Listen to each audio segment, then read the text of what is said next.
People are always asking me, Thomas, you're talking about magnesium all the time. Why is it so important? Well, let me break it down like this. Magnesium is critical for over 300 different enzymatic processes in the body. Okay? We're talking about protein synthesis, we're talking about digestion, we're talking about anxiety, we're talking about neurotransmission, so many different things. Just about every single function in the body requires magnesium at some point.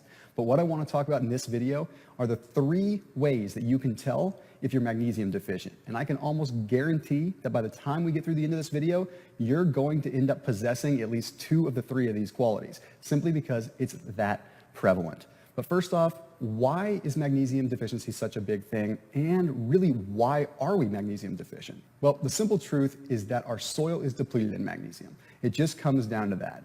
So we're over-harvesting plants, which means our soil is depleted, which means those curler plants don't end up having magnesium, which means the animals that eat those plants don't get the magnesium, which by default means that us as humans that are eating a normal diet don't end up getting magnesium. So we're forced to have to supplement it. Well, there's a couple other things too, like fluoride and chlorine in our water. That makes a big difference too. That strips the magnesium in our body.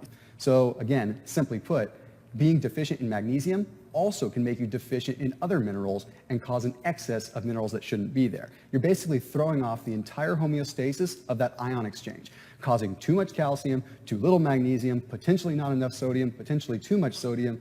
Basically, without magnesium there to regulate, ion exchange goes completely haywire. We do have to remember that minerals regulate our muscle contractions. So I want you to really think about it.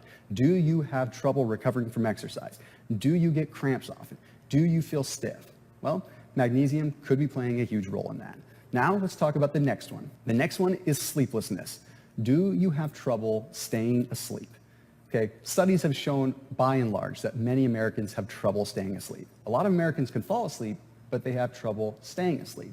Well, magnesium affects your parasympathetic nervous system. When you do not activate your parasympathetic nervous system, you're never really able to relax. It's a simple way to put it. But magnesium also works with something known as GABA, which is known as gamma-aminobutyric acid. And I've talked about it in a lot of videos.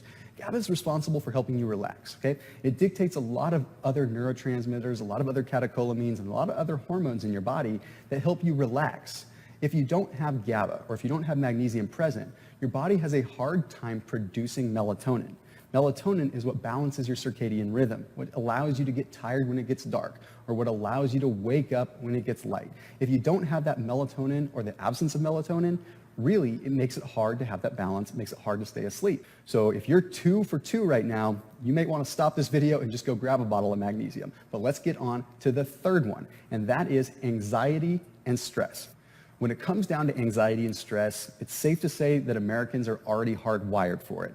But what if I told you that a lack of magnesium could be playing a big role in that? You see, remember how I mentioned magnesium affects GABA? Well, GABA also affects your stress levels. It also affects how you react to stress. And magnesium, again, plays a big role there. So if you're someone that's chronically feeling stressed and like you can't combat stress, well, that might be the case. There's a couple of different components of your brain that activate stress, but this truly ends up being the epicenter that further communicates with the pituitary, communicates with the hypothalamus and the hippocampus to ultimately trigger stress or allow you to be relaxed. So there you have it. There's 3 simple ways that you can start telling if you're magnesium deficient.